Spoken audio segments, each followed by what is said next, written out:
بسم اللہ الرحمن الرحیم۔ ایک دوست نے یہ پوچھا تھا کہ دانتوں کے درد کا اگر کوئی وظیفہ ہو تو وہ بتا دیں، کیونکہ یہ بیماری بہت زیادہ عام ہے۔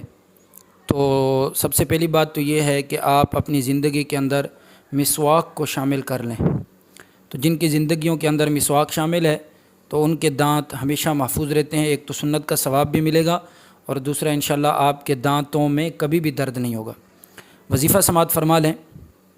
اول آخر آپ نے 3 مرتبہ درود پاک پڑھنا ہے۔ کوئی بھی درود پڑھ لیں، یعنی صلی اللہ علیہ محمد صلی اللہ علیہ وسلم، یہ درود پاک یا جو بھی آپ کو درود پاک آتا ہے وہ آپ پڑھ لیں۔ اور پڑھنے کے بعد پھر سورۃ نصر، اذا جاء نصر اللہ والفتح ورأیت الناس يدخلون فی دین اللہ افواجا فسبح بحمد ربک واستغفرہ انہ کان توابا، یہ صورت آپ نے 7 مرتبہ پڑھنی ہے درمیان میں۔ اول آخر 3 دفعہ درود پاک، اور درمیان میں آپ نے سورۃ نصر پڑھنی ہے 7 مرتبہ۔ پڑھنے کے بعد سبز الائچی بڑی یا چھوٹی دونوں میں سے کوئی ایک لے لیں اور اس پر دم کر کے پھر اس کو چبائیں، تو انشاءاللہ آپ دیکھیں گے کہ آپ کے دانت کا درد جو ہے وہ ختم ہو جائے گا، اور اللہ آپ کو شفا عطا فرمائے گا۔ اللہ تعالیٰ سے دعا ہے اللہ تعالیٰ ہم سب کو تمام بیماریوں سے محفوظ فرمائے۔